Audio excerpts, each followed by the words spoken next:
Hi everyone, Christina here. Welcome to another card video here at my YouTube channel and blog. Today I'm going to be creating a shaker card using a few different supplies. I'm using the Thank You Heart die set from Simon Says Stamp, a background stamp from Basic Gray and Hero Arts, and then the We Are Memory Keepers fuse tool to create the actual shaker mechanism.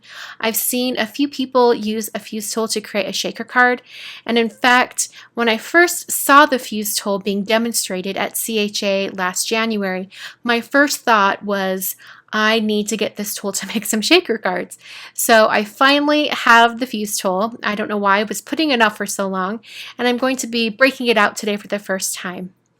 To create the background on the card, I'm using this background stamp, and I've inked it up with some VersaFine Onyx Black ink, or Black Onyx, I can never remember how it is. And I first prepped this cardstock here.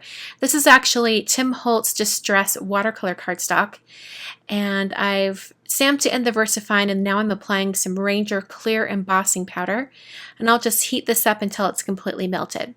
So I am using a different watercolor cardstock today because I ran out of my Strathmore watercolor paper that I usually use, and which is my favorite. So when it gets to the watercoloring, I am going to kind of compare these two watercolor papers. Sometimes I get questions about that, and I always say that I prefer the Strathmore. And after using this paper today, I now remember why I prefer the Strathmore, if that makes sense. So I'm using some Distress ink colors today. I'm using Picked Raspberry, Salty Ocean, Squeezed Lemonade, and Peacock Feathers. And I'm just going to do some really simple watercoloring. I'm just going to be adding some water to the paper and then start dabbing on some color. It's going to be super, super simple today. I'm not going to try to keep the color to any of those sections. So I mentioned I was going to compare this Distress watercolor cardstock to my Strathmore that I actually love, and so here we go. These are the things that I noticed while I was watercoloring. So from what I remember with the Strathmore watercolor paper, the colors seemed to stay more vibrant as they dried. Like the colors seemed to be able to move a little bit more. I think maybe because it's a slightly thicker cardstock, it absorbs more water and allows the color to move around a bit more. I didn't feel like, I don't know if you guys have noticed, like, but if you add water to regular cardstock, you sort of get a sense that the paper has reached the point where it cannot handle any more water, like it's about to break down. And I feel like this Distressed watercolor cardstock got to that limit before the Strathmore watercolor cardstock does. Now, that's not to say that that's, bad or good. I think it's personal preference whether you like it or not. There's also a little bit of a different texture to this watercolor cardstock, and I think I prefer the slightly smoother but still rough texture of the Strathmore. So that's just my personal opinion. I think, if you love the Distress watercolor cardstock, absolutely keep using it. It's a wonderful cardstock. I don't really have any complaints about it. It's just personal preference and what you like to use. So now I'm taking that Thank You Heart die, and I actually trimmed down that background so it got rid of the edges that I taped down. And so now it's 4 inches by 5 1/4. I just cut out that Thank You Heart, and then I'm going to, set aside this other piece that says the actual thank you. I'm going to save that for a different card for another day. I just wanted to cut out that heart shape. Now I'm going to take some Stick-It paper. This is a really, really thin adhesive that you can put on the back of your cardstock before you die cut it. And it makes it so much easier to adhere an intricate die cut like this. So because I am going to be adhering this black Thank You Heart onto the shaker area of the card, I knew I wanted to just go ahead and make it as easy as possible to adhere it later on. So I'm going to go ahead and cut this out. That Stick-It paper is on the underside there.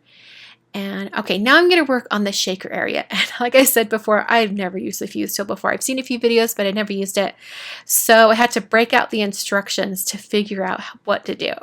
So here we go. I'm going to put down some thick paper just to save my work surface here, and I'm going to be creating this shaker to be the shape of the heart from the Thank You Heart die set. Now it has 2 dies. It has the part that actually has the thank you, and then it has this outer edge which is slightly larger. So I thought I would use this as sort of a template, so I knew exactly where to use the fuse tool. So I just took 2 pieces of some blue tape and just used that to hold that in place on top of a page protector. This is a We Are Memory Keepers page protector. You could also use storage pockets. I've seen people use that, but I happened to just buy these when I bought the fuse tool. So I'm just going around with this, and basically what the fuse tool is you plug it in and it heats up, and it has this little perforated roller ball on the end, or roller disc on the end of the tool, and as you press it into the page protector or the plastic, it melts it and it fuses it. It essentially creates that same fuse that you get on page protectors or pocket page protectors. So it's kind of cool. The tool was originally created for pocket scrapbooking, but as you can see, you can use it for a multitude of things. So I went around most of the heart, but I did leave one small area open so that I could fill it with my shaker bits. This is actually the second time that I've done this heart, and I finished off the first one and it was fine, but it wasn't filled enough. I wanted to put more items inside of it. So I ended up, cutting off the top portion of that other heart that I fused, and I'm just going to pour it into this new pocket. So here you can see some of the shaker bits that I picked out earlier. These are just random colors of sequins. Unfortunately, I didn't label all my sequins back in the day, so I'm not sure exactly where all these are from. So it wasn't filled enough, so then I added some of these Martha Stewart's heart glitters, and I just thought they would look really pretty with the color palette that I'd chosen, just to fill in some of those gaps. So after I had more of the little shaker bits inside the heart, it was time to fuse it closed. So I put that die back onto this pocket here. I'm just getting it in the right spot. And I ended up moving that tape to another spot so it would free up that area. And then I ran the fuse tool along that edge. So super easy to use. I would definitely recommend using some thick paper on your work surface when you're using the fuse tool, because the plastic melts and it could melt into your cutting mat or even damage your cutting mat. So the card base I'm using today is made out of some Neenah Solar White 110-pound cardstock, scoring it at 5.5 to create a top folding card. And then I had to adhere the shaker area to that background that I created earlier. I'm using some Ranger Multi-Medium Matte as my adhesive. It's a really strong adhesive and it dries fairly quickly, but not so quickly that I don't have a chance to kind of move things around if I don't adhere it perfectly the first time. So I just placed that watercolor background piece over the top, and then I flipped it over, and there were just a couple little spots that didn't get stuck down all the way. So I squirted that adhesive underneath that plastic, kind of held it there for just a few seconds until I felt like it had kind of adhered, and then moved on to the other areas. And this created a really strong adhesive. And any of the parts of the plastic that were hanging off the edge of this watercolor piece, I just trimmed off. So now it's time to adhere that black Thank You Heart die cut. So I'm peeling off the stick-it paper, just the backing of the stick-it paper, to reveal the adhesive. And this makes it so much easier to adhere intricate die cuts. I can't believe how much easier it is. So I'll just place it over the top. And the thing that's really great about stick-it paper is that it doesn't adhere permanently right away. You have to really press it down and just, for a few seconds, maybe, 10 seconds or so, and then you have a permanent bond. It's really great because it gives you a chance to kind of move things around. So I just held that in place for a little bit, and then I was ready to move on. I added some foam adhesive to the back of this piece here, and then I placed it over the top of my white card base.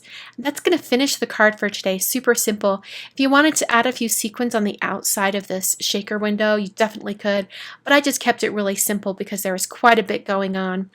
But I do love all that color from all the sequins, and it does move around.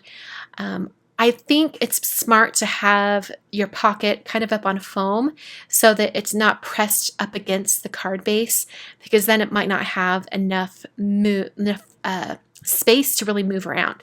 So you can see that those sequins really do move side to side, and it's really pretty. Hope you guys enjoyed today's card video. Thanks so much for watching, and I'll catch you guys next time.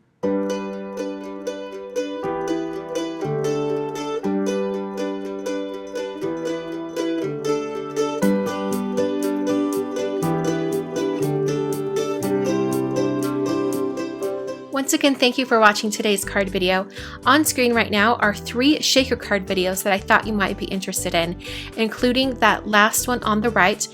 I made a shaker pocket and I used traditional sewing. So I used a sewing machine to create that pocket. So if you don't have a fuse tool or you're not interested in getting one, you could definitely use a traditional sewing machine to get a similar look. Hope you guys enjoyed today's video, and I will catch you guys on Wednesday for a brand new card video. Thanks so much for watching.